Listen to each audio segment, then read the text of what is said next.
We'll get started. Brother Jim, if you would lead us in a prayer, we'll get started.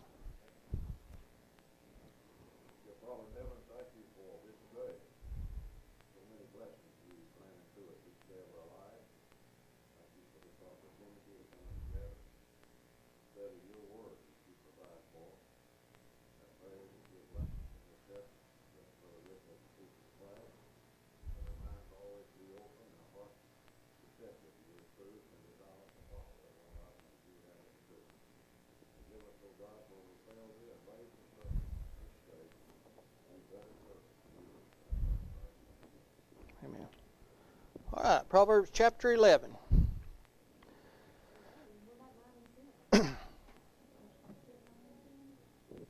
We got to 11, right? Where we at? We on 9? Oh, okay. Well, Proverbs chapter 9. I thought we were on 11. Okay.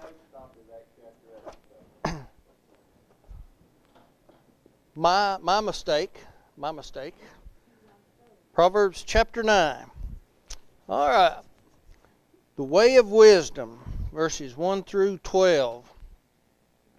Wisdom hath builded her house, she hath hewn out her 7 pillars, she hath killed her beasts, she hath mingled her wine, she hath also furnished her table, she hath sent forth her maidens, she crieth upon the highest places of the city. Whoso is simple, let him turn in hither. As for him that wanteth understanding, she saith to him, Come, eat of my bread, and drink of the wine which I have mingled. Forsake the foolish, and live, and go in the way of understanding. He that reproveth a scorner getteth to himself shame, and he that rebuketh a wicked man getteth himself a blot. Reprove not a scorner, lest he hate thee. Rebuke a wise man, and he will love thee. Give instruction to a wise man, and he will be yet wiser. Teach a just man, and he will increase in learning. The fear of the Lord is the beginning of wisdom, and the knowledge of the holy is understanding. For by me my days shall be multiplied, and the years of thy life shall be increased. If thou be wise, thou shalt be wise for thyself, but if thou scornest, thou alone shalt bear it. What we have here is the personification of wisdom, and we see this throughout the study of Proverbs, wisdom being personified as a lady. And what we have here is a description of her building a house and preparing a great feast. Now this kind of reminds us of the feast where Jesus speaks of the parable and he sends out the invitations. But when we see this, she has hewn out her 7 pillars. I don't know that there's any significance to that number. Maybe perfection could be. But the table here is prepared with meat and wine, and that's the customary setting along with these other things. Now, when it talks about mingling water with wine, that was customary in the ancient cultures. For example, you might have 1 part wine, 3 parts water. And when we use this word wine here, wine, depending on the context, you have to determine what the use is. And if we're talking about wisdom, are we going to be talking about the alcoholic version of wine here? Well, of course not, because we're going to get in further into the Proverbs, and wisdom tells you to avoid wine in the alcoholic form. And so what they're doing here is they're mingling the wine, and the way they preserved wine was to make it boil it down and make it almost in a paste form. So they're going to mingle it with the water to make it where they could drink it. And the passage here is describing in human terms wisdom, her preparation of her benefits, and her invitation for everyone to partake of it. Wisdom is out there for everyone to have it. And of course, we're talking about God's wisdom here. God doesn't withhold His wisdom from anyone. It is available for all who will partake of the wisdom. And we see this invitation. So again, she sends forth her maidens to extend the invitation to her feast. We see that in verses 3 through 6. Now, the custom was in ancient times for a great feast to be made, and when things were prepared, and then they would send out the people to gather the attendees to the feast. And again, we can go to Matthew 22 and Luke 14 for that illustration of the great feast where Jesus spoke of sending people out. And again, we look at this servant's call. It's for everyone, okay? It's not for a select few. Wisdom wants everyone to partake of what she has to offer, not just for a few select people. And that's keeping with the gospel's call. Who's the gospel for? Gospel's for everybody. We're called by the gospel. And that's a statement for everyone. Everyone is called by the gospel. Everyone has a calling. It's to obey the gospel, 2 Thessalonians 2:13 through 14. Now, what we're going to notice here is Solomon begins to talk about reproving and rebuking certain types of people. He talks about how it's useless to reprove a scornful person. Okay? He implied that reproof is withheld from such people. Why would we withhold reproof from someone like that? They just get mad about it. It irritates them. They don't want to hear it. They're not willing to accept wisdom and to learn and to grow. They just become angry because someone has rebuked or reproved them. Okay? Now, what we also see here is, since we have the implication that reproof is to be held, we also have the further implication of the necessity of making a judgment about a prospect's character. Okay? Making a judgment. And how is that helpful when studying the gospel with someone? The gospel is for everyone. It's not our job to determine, well, the people down the road, they don't deserve the gospel, or this person doesn't deserve the gospel. But at the same time, we are not to cast our pearls before swine. So what does that mean? How do we make the application of this statement? Are they receptive? So what that entails is we must have tried to extend that message to someone, right? We must be trying to teach someone the gospel. And I don't know if you are familiar with the fishers of men, and there's certain aspects of that I really like. I think sometimes it's a little difficult. But what I really liked about the fishers of men was the way that you're able to ascertain soil, someone's heart.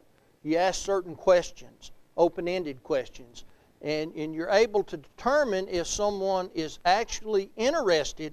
Do they have an open mind, an open heart to study the gospel, or are they being simply argumentative for the sake of being argumentative? Are there people out there like that? Well, of course they are. We've all probably been in that position ourselves at one point or another. But when it comes to teaching the gospel, we have to understand that we aren't to cast our pearls before swine, because that gives someone an opportunity to mock God, to make fun of the gospel, and that's not what we're here for. One who has set himself against God or Christ or the Bible is not apt to be changed. Now, what we're talking about is someone who has positioned himself to be in opposition to God. Now, there's a difference between someone who is questioning something. Maybe something happened in their lives and that has brought them to a position or a place in life where they're questioning. Okay? That happens. What we're talking about here is someone who has set themselves in opposition to all things regarding God, all things regarding the Scripture. They are in opposition to that. What can we do with a person like that? There's really not anything we can do with that. What did Jesus tell the 70 when He sent them on the limited commission? If you're not received, knock the dust off your sandals and go on to someone who will be receptive to the gospel. Okay? Don't argue for the sake of someone wanting to argue. Don't give in to what they're wanting. Move on to fertile soil. Now, that's the same point Solomon is making here as this Matthew 7, verse 6, casting pearls before swine. Now, notice the Lord's statement immediately followed his discourse on judging. So, even in the context of judging, we have to make judgments, but it has to be a righteous judgment according to the fruits that someone offers up. Any comments? Questions? All right. With one's faith in God comes reverence to Him. We notice that in verse 10. Everyone wants to live a long and happy life. If we were to take a poll, everyone wants to live a long and happy life. Now, there may be caveats to that. Someone may say, well, I want to live a long life as long as I'm healthy. Or, something along those lines. But wisdom promises to provide great blessings to her followers, verses 11 and 12. Now, when we look in the Old Testament and we look in the New Testament, we understand that our lives may be shortened. Even the faithful's lives may be shortened. So where are the blessings coming from? Eternal. They're eternal blessings, right? The blessings are eternal blessings. That's how wisdom gives us long life. We're talking in eternity. We're having an eternal... This life is short. At the best we do, it's going to be short. So we're looking over into eternity, and that's where wisdom comes in. Wisdom is being personified here, but what is the wisdom really that we're talking about? It's God's words, right? It's God's will. It's His commandments. And so that's what we're talking about. Verses 13 through 18 says, a foolish woman is clamorous. She is simple and knoweth nothing. For she sitteth at the door of her house on a seat in the high places of the city, to call passengers who go right on their way. Whoso is simple, let him turn in hither. And as for him that wanteth understanding, she saith to him, stolen waters are sweet, and bread eateth in secret is pleasant. But he knoweth not that the dead are there, and that her guests are in the depths of hell. What we have here is we have an opposition here to what we've just seen. We have wisdom in opposition to folly. What does folly have to offer? Well, nothing worthwhile, death, something that you don't want. It sounds good on the front end, right? Sounds good, huh? For a moment, yeah, that's what Moses, he understood that he understood sin was only pleasurable for a season, and so he was going to forego that. So what we have here is the distinction between wisdom. She set up her house, the 7 pillars, and so folly doing the same thing. She's going to establish a school right across the street. Okay, and she's going to try to get all of the people who are coming by. She's begging them to come in. Okay, she wants to defeat wisdom. So folly here is being personified as well. Now, notice that folly doesn't put in the hard work like wisdom does. Folly's not doing the things that wisdom does. All she does is she's going to sit in front of her house. As people walk by, she's going to call out to them. She's going to plead for them to come in, and then she's going to tell them, oh, this bread is better. This water is better. These things, a lot of people who engage in sinful activity, a lot of it is the excitement of doing something that you're not supposed to do.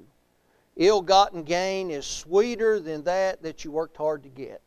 In their minds, that's what is attractive about the sinful things of life. And so the heart of folly's counsel is seen in verse 17. Stolen waters are sweet, and bread eaten in secret is pleasant, but the person who indulges in that is so foolish as to not recognize that at the end of the road, you have nothing but death. And that's what wisdom is trying to explain. Any comments? Well, let's move into chapter 10 here. What we're going to notice is, and I put this in your notes, most of the Proverbs in this section are antithetical. They're parallels. That means that you have two thoughts, and there's going to be a contrast drawn between the two. And there's usually going to be a but separating them, so that shows us what the contrast is. And what we're coming into, and what we're going to have for at least on through the rest of what we're going to be trying to look at tonight through chapters 19. These are going to be just in general Proverbs, and they were hard to kind of stack together, but we're going to look at them.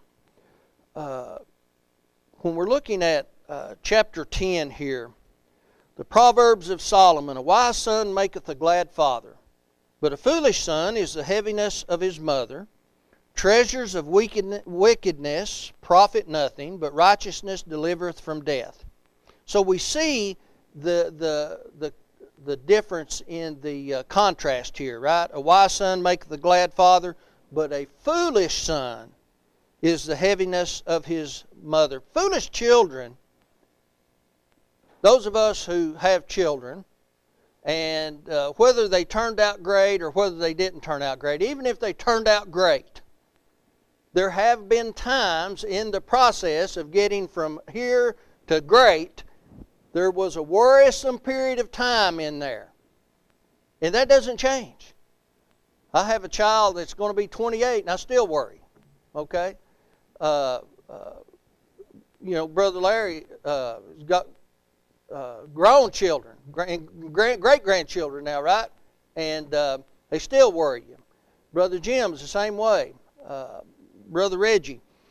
And now imagine if you had a foolish son or a foolish daughter. That's a super worry, isn't it? That's heartbreaking. And so that's what Solomon's talking about. A wise son maketh you glad. It makes you happy. Are you still going to worry? Well, absolutely. You always worry about your children. But they make you glad to know that there are certain things you don't have to worry about. The most important things.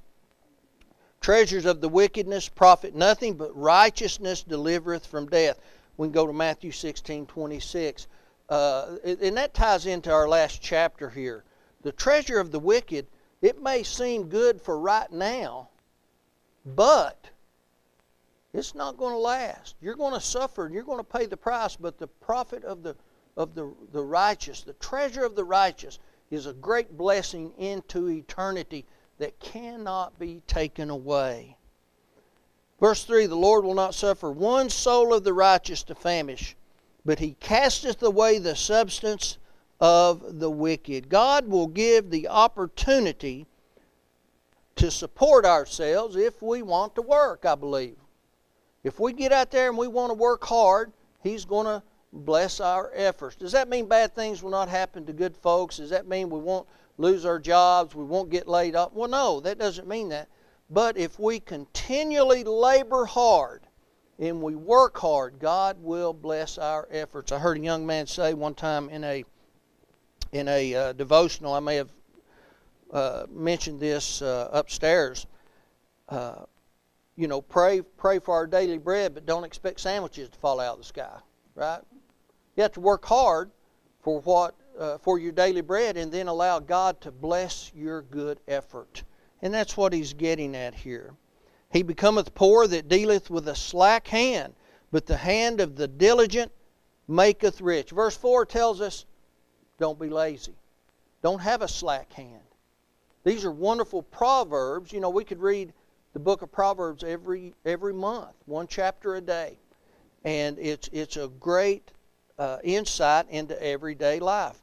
But the hand of the diligent maketh rich. How many people have become wealthy in life just simply by hard work? Well, probably the vast majority of them, not counting those who inherited some great sum of money, but originally the ones who were diligent in their efforts. They became wealthy. He that gathereth in the summer is a wise son, but he that sleepeth in harvest is a son that causeth shame. Well, that's the same thing. We must prepare for the future financially, and if you don't purpose to be where you need to be when you have that opportunity, well, that opportunity is going to pass you by. And so that's what the wise man is talking about here. You gather in the summer, you're a wise son. This was agricultural society. They would plant, and what happened when the harvest came along if you ignored it? Well, okay, I didn't feel like going out and gathering when it was time to gather. Well, I'll do it later. Well, later might not work out too well for you, right? And so you need to be able to be diligent. So don't sleep in the harvest. That's shameful.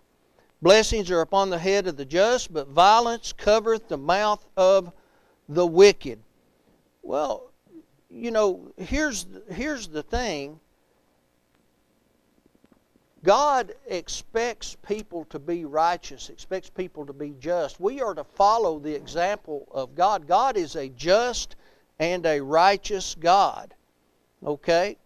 So when He talks about blessings are upon the head of the just, He wants us to be just. Okay? He wants us to behave like He behaves. He doesn't want us to be unfair to folks. People can be unfair in their dealings with each other, and Solomon is talking about not behaving in that way. That doesn't please God when we behave that way. Often trials come upon the righteous to test our faith, and God allows that. But He still wants us to behave in such a way that would be pleasing to Him. We're not to act in an unjust manner. Any comments? The memory? Matthew 6:33, you seek ye first the kingdom of heaven and His righteousness, all these other things will be added unto you. And that's the whole idea of that context, isn't it? He's talking about the things that are provided through general providence, and then you get down through there and you talk about the faithful. God takes care of the faithful. And particularly, He takes care of the faithful in eternity. That's the main idea. That's the gist. Brother Larry, did you have something? What you're saying there about hard work, Yeah. this reminded me of the lesson that we had Sunday, where the Israelites, the taken into Babylonian captivity, they didn't have anything. All their possessions were taken away. They go into that land of Babylon, and 70 years later, they come out and they're rich. And it's because they had that ethic you're talking about. Absolutely. Brother Larry mentions the Israelites going into Babylonian captivity with nothing. They come out rich after 70 years because of their hard labor, their ethic of hard work. God has always blessed the one who works and labors hard. What does He say about the one that's hungry and he doesn't want to work? Neither shall he eat.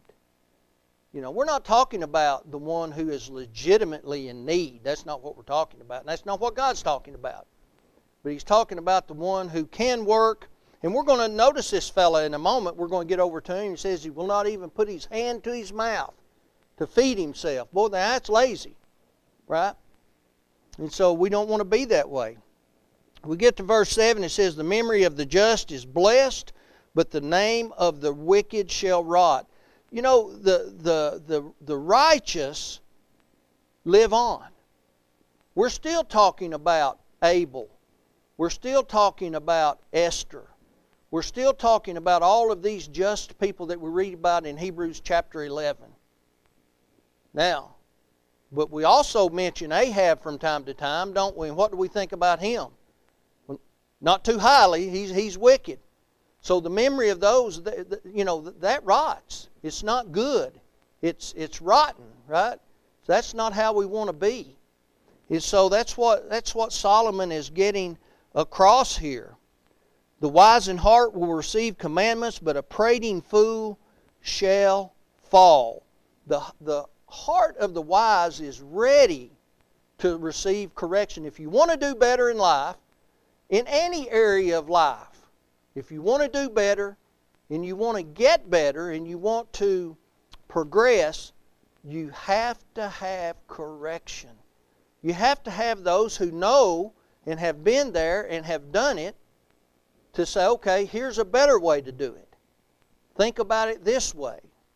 And so you take that correction, and that is where you gain your knowledge, and that's where you gain your wisdom, and that's where you get to the point where you need to be.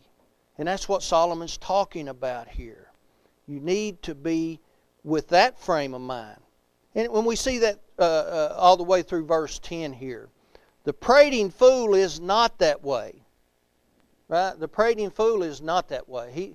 He's going to fuss and he's going to complain. He's going to talk about you behind your back because you got on to him. Or he feels like you got on to him. When really what you were doing, you were trying to guide him in a better direction. You're not necessarily getting on to him. You're just saying, look, that's not the correct way to do it. You know, I imagine Cain, if he had been asked, he said, oh God, he got all over me for that.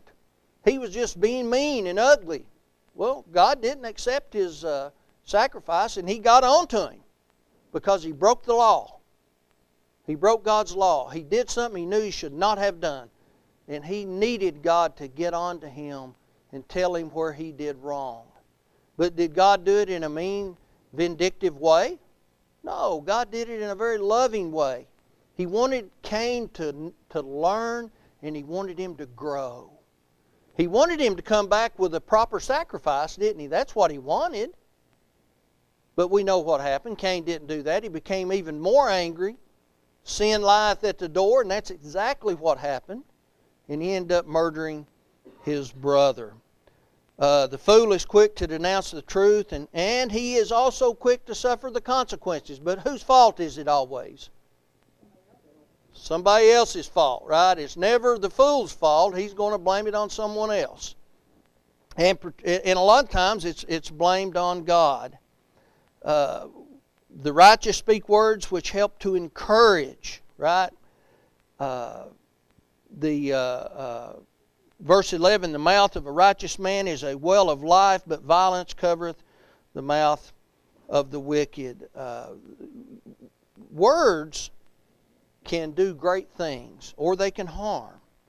The righteous speak words which encourage and purify, but the wicked say things that are very hurtful and harmful. And, it's hard to, we can apologize when we say something, but it's very hard to completely take back something that has been said. Okay? Now, as mature Christians, we have to work on being able to do that, to be able to remove that from our minds, because that's what God does, and He wants us to do that. But that's why we have to understand the importance of words and how dangerous they are, or how good they are. They're just as good as they can be dangerous, right?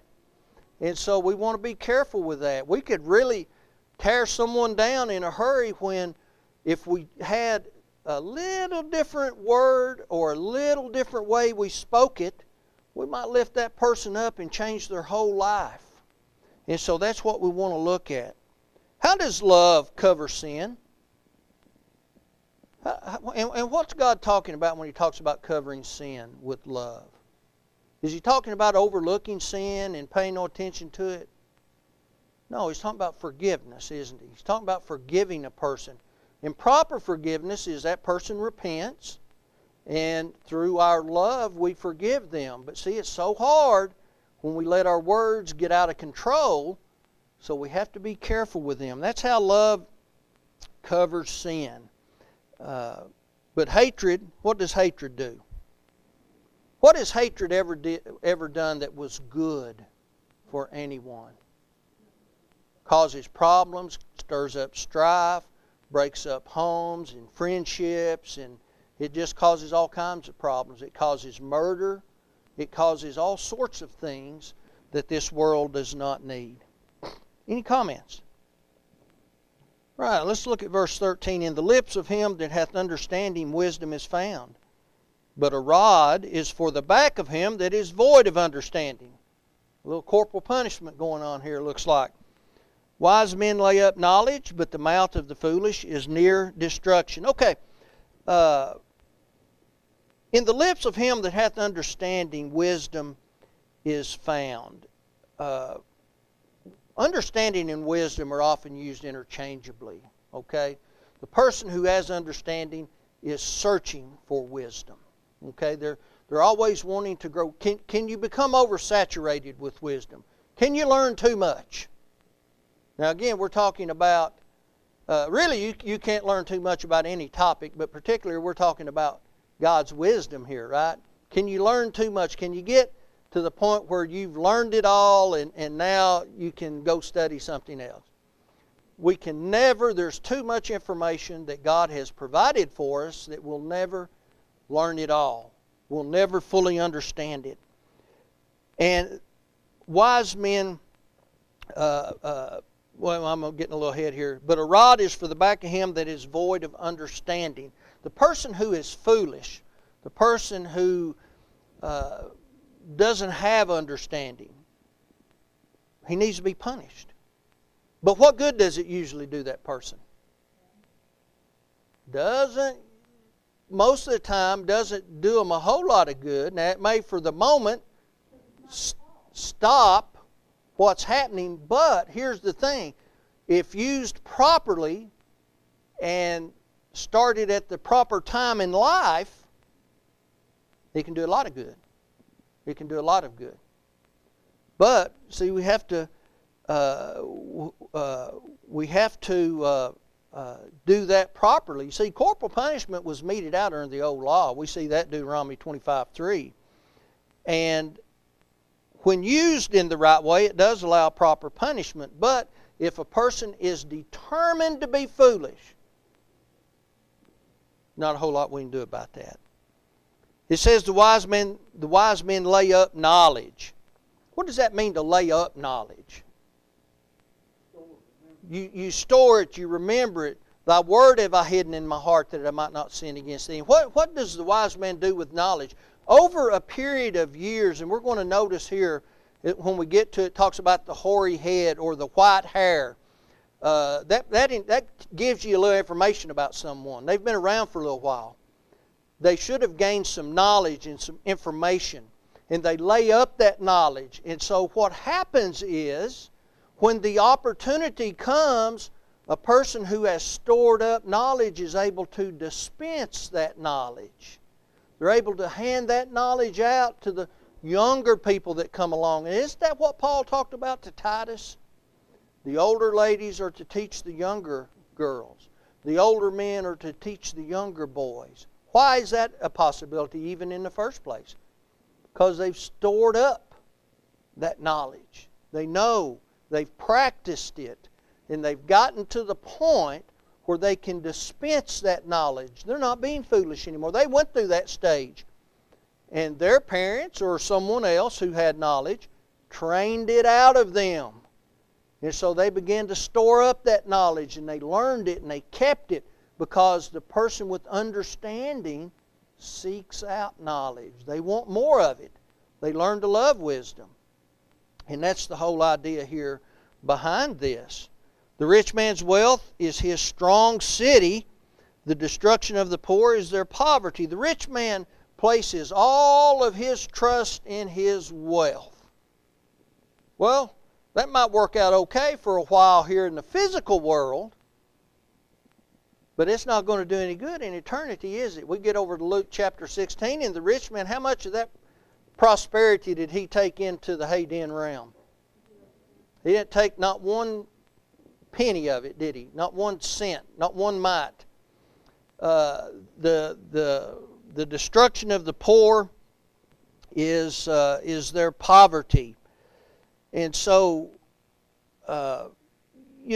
wealth doesn't do anything. It doesn't offer peace. It doesn't make you happy, or it doesn't make you sad. It's a tool, right? And so we have to be careful with how we use it and how we look at it. And there are people who are very poor financially in the world that understand, if they're faithful, they understand that the best is waiting for them. The best is waiting for them. And again, we go back to Luke 16. Poor Lazarus, he had nothing in this life. His health was no good. He didn't have a place to live. He didn't have any food to eat. His clothes were rags. But boy, did he have it made in eternity. And the rich man suffered. The roles were absolutely reversed. When we get to 16, it says, the labor of the righteous tendeth to life, and the fruit of the wicked to sin. Well, we might call it this. You reap what you sow, right? If you sow wickedness and you sow sinfulness, you reap destruction. That's the bottom line. And if you sow righteousness, you reap eternal blessings. And that's what God wants, and that's what He expects. In verses 18 through 21, let's read that. He that hideth hatred with his lying lips, and he that uttereth a slander is a fool. In the multitude of words there wanteth not sin, but he that refraineth his lips is wise. The tongue of the just is a choice silver, the heart of the wicked is little worth. The lips of the righteous feed many, but fools die for want of wisdom. Both cases here described are wrong. One who covers his hatred by lying is foolish, and one who speaks slander is foolish. Now, God doesn't want either one of those. He doesn't like lying. He doesn't like slander. That would fall under those 6 things, yea, 7 are abomination, which ultimately culminates in the one who sows discord among the brethren. That's slandering. And so we have to be careful with that. And if you notice, and we've all known these people, the one who talks too much is bound to get into trouble sooner or later. And we see that among people. He's usually bound to find himself in a little bit of trouble. And if you notice, the wise are very guarded with the words they use. They're not real quick to say something, Brother Jim.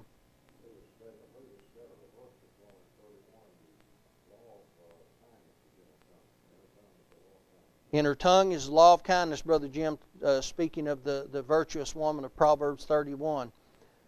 We learn a lot from that chapter in Proverbs. If we could follow after her, I think the world probably, if everybody was like that lady, the world would be better off. But when we speak, we need to speak properly. The Bible has a lot to say about the use of the tongue, both in the Old and the New Testaments. And we're going to get into some more of this use of the tongue as we continue. But the tongue of a righteous man, though, is very valuable. And Solomon said he feeds a lot of people. Because what's he speaking? Sweetness, truth. He's the laws of God, right? He's guiding you in the direction you need to go. He's feeding you with that which is important. And, the riches of this world are not what we ought to be concerned with. God's blessings can make a man rich spiritually because His blessings are good. His blessings are perfect. There's nothing greater than the blessings that God has to offer. But what happened to the wicked? What can they expect? They expect punishment, right? They expect destruction. They expect to receive what they have planted in this world. When we look in verses 26 through 32, and we use a lot of these differences here. As vinegar to the teeth and as smoke to the eye, so is the sluggard to them that send him. The fear of the Lord prolongeth days, but the years of the wicked shall be shortened. The hope of the righteous shall be gladness, but the expectation of the wicked shall perish. The way of the Lord is strength to the upright, but destruction shall be to the workers of iniquity. The righteous shall never be removed, but the wicked shall not inhabit the earth. The mouth of the just bringeth forth wisdom, but the froward tongue shall be cut out. The lips of the righteous know what is acceptable, but the mouth of the wicked speaketh frowardness. There are two kinds of truths mentioned here, with the third truth being the point of verses 26 through 32. Have you ever eaten something very sour? You know, a lot of people, there's kind of been this health kick where people have been drinking apple cider vinegar. Have any of you done that? My wife was having some stomach issues, and she was drinking a little apple cider vinegar. And it was like, man, you almost had to hold a gun on her to get it all down, you know. But what does it? It talks about setting your teeth on edge. And that's, you know, that's what it feels like, isn't it? You know, if you've ever eaten anything really sour, you know what that old saying means. Setting your teeth on edge. And we know what smoke does to your eyes. You ever sat around a campfire? It doesn't matter where I sit. That's where the smoke is going to go. Okay, I can move all around that campfire. Vinegar sets the teeth on edge. Smoke irritates the eye. So the lazy man or the sluggard is a source of irritation and anger to his employer. Reggie, have you ever employed anyone that was lazy? Did it irritate you a little bit? Yeah, it bothers you a lot, doesn't it? I've employed people before, or you know, I've hired people, and they were so lazy that ultimately you have to fire them. And you hate that, kind of, but you know, if you work for a company and they expect you to do a job, you have to be fair and just, right? And to be fair and just is you can't have a sluggard working for you. And, you know, a sluggard, now I'm not sure where that term comes from, but it reminds me of the slug, the big fat snail. I don't know, have you ever really seen one moving? I've never seen one actually move, I don't think. It's always just there. And you see the trail, but it's like overnight. It took all night long to go that far. And so, but it's an irritant. The wise man knows because he is wise what ought to be said and what not to be said. But the wicked man does not have that benefit. So what's he do? He says whatever. Says whatever, and usually it's something that is perverse, something that is incorrect, right? And so that's what the wicked man does. And so we see the differences here in these little pithy statements, and that's kind of what a proverb is. Of course, these proverbs are beyond that, and we get that information when we put these together. Any comments, questions? Well, I'll tell you what, we're close to the time. We'll go ahead and take a break here before we get into chapter 11, and then we'll come back here in a few minutes.